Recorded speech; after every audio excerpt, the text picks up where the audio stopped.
Capacitor nga pala, importante yan sa board, no? Sa pag-weak ng capacitor, palitan natin kasi magdadrop po yung voltahe niya. Itsura pa lang ng board, pwede mo na makita yung problema, no? So, observation talaga importante, mga sir, no? So, ayan, good day sa inyo, no? Meron ditong unit na dinala. Ang error daw nito is PL.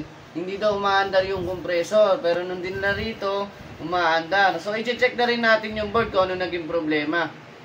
Ayan, kung makikita ninyo, meron siyang lobong mga kapasitor. Ayan, no? Isa, dalawa. So, pag mga ganyan problema, diretso palit na po yan, no?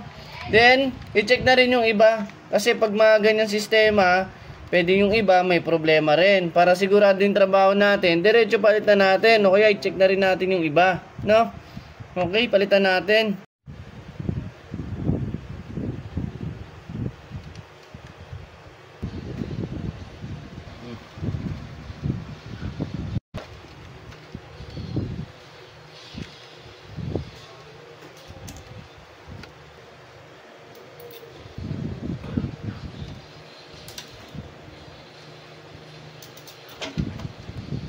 Galing dalawa.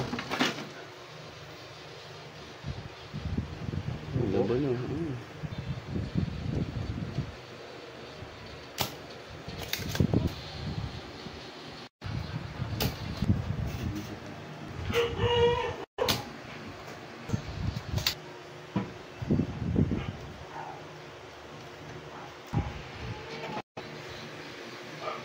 Para tahimik. Ano yan?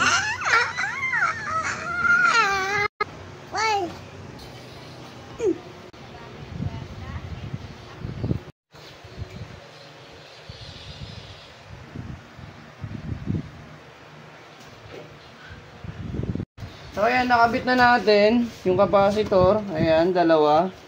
Yung testing natin. Na yung ano nga pala, yung capacitor nga pala, importante yan sa board, no? Sa pag-weak ng capacitor, palitan natin kasi magdadrop po yung voltahe niyan. Alam naman natin na si capacitor, siya yung nagme-maintain nagre-restore ng kanyang voltahe. So importante po talaga na good yung mga capacitor. Ayan, so testing natin. So ayan, te-testing na natin. Ayan, tingnan natin kung mamamatay pa siya. At ayan na nga guys, nag-o-observe na kami ng unit. Titignan na namin guys kung mamamatay pa siya. Tayo natin umandar yung pan. Uy, giling-giling. Giling-giling. Giling-giling. Babago na eh, no? Ayan, so nag-start na yung pan. Tayo na lang natin yung compressor. May delay time po yan. So ayan, di na po namatay. Okay na po yung unit. No, sabi ko sa inyo, sa itsura pa lang ng board, pwede mo na makita yung problema, no? So, observation talaga importante, mga sir, no? So, sana, marami tayong matutunan dito, no? Marami pa tayong tatalakay mga, mga ganitong problema. So, salamat sa inyo. Sa mga gustong matuto, pwede niyo po ako i-PM, no? I-direct PM nyo na po ako, no? Kung gusto niyo sumama sa aming mga tutorial, no? Maraming salamat po and God bless po sa ating lahat.